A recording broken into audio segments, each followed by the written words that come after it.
Le sujet aujourd'hui, comme je l'avais dit, comme je l'ai dit hier, le sujet aujourd'hui c'est de savoir qu'est-ce qu'est un bon écrivain. Qu'est-ce que c'est être un bon écrivain en fait.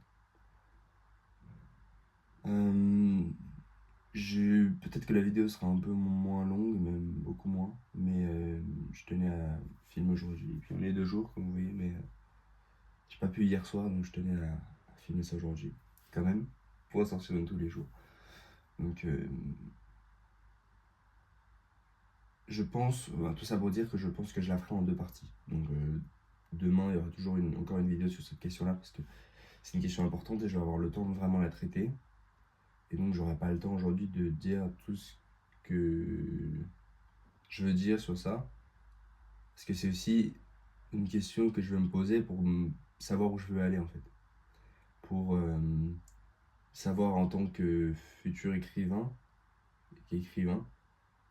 savoir où je veux arriver et avoir un but final, de savoir ce que c'est être un bon écrivain, peut-être un excellent écrivain.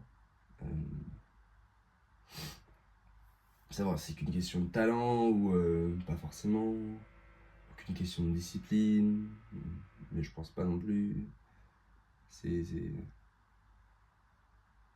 Et comment ça se représente plus concrètement dans les écrits que savoir si c'est un bon écrivain qui a écrit la chose ou non.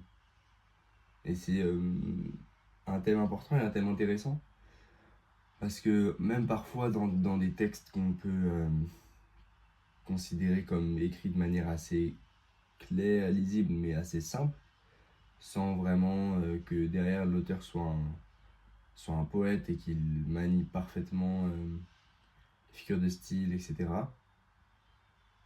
Mais écrit d'une manière assez claire et concise. Comment est-ce que ce texte-là diffère des autres textes écrits de manière aussi claire, aussi concise, mais comment on peut considérer que ce texte-là est un chef-d'œuvre ou une qualité supérieure,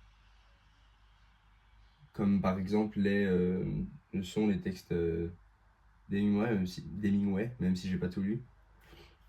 Il y a vraiment cette manière d'écrire qui, à un moment, me fait questionner sur le fait de savoir est-ce que qu'est-ce qui change en fait par rapport à moi ou à un autre.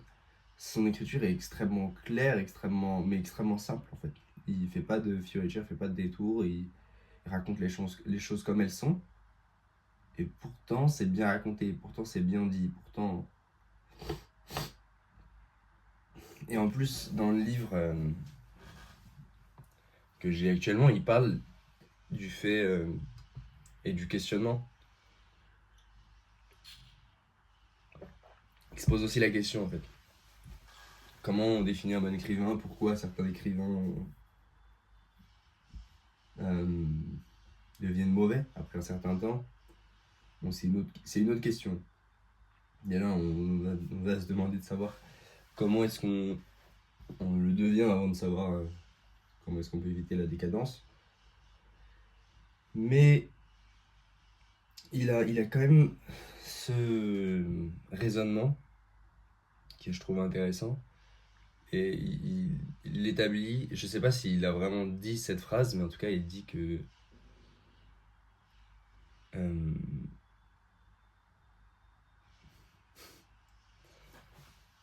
il dit qu'il y a les écrivains qui écrivent pour être aimés, être vus, être connus, et ceux qui écrivent parce que l'écriture c'est un besoin. Mm. Et ça, je trouve ça bien comme un point de départ. La question de l'intention de l'écrivain, c'est quelque chose dont on réfléchit pas forcément, à laquelle on réfléchit pas forcément, et pour laquelle on peut se dire qu'elle n'est pas vraiment si importante que ça, parce que de toute manière, on peut pas on peut pas la savoir lorsqu'on lit. Au final, moi, je pense on lit plus avec le cœur qu'avec le rationnel et qu'avec le cerveau, entre guillemets, on dit avec le cerveau évidemment, mais je pense qu'on lit plus avec le cœur, et donc on ressent avant de comprendre un écrit, et donc que ces choses-là se sentent et se perçoivent. Donc pour être un écrivain, il faut juste être vrai et être...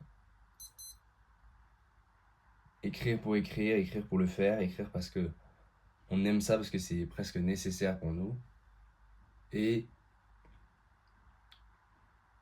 pas chercher à tromper le lecteur en fait, pas chercher à lui faire croire qu'on fait une chose pour telle raison ou pour une autre. Ça c'est déjà une première réponse à la question. Donc voilà, je continuerai, je dois partir mais je continuerai demain. On se voit demain, merci d'avoir regardé.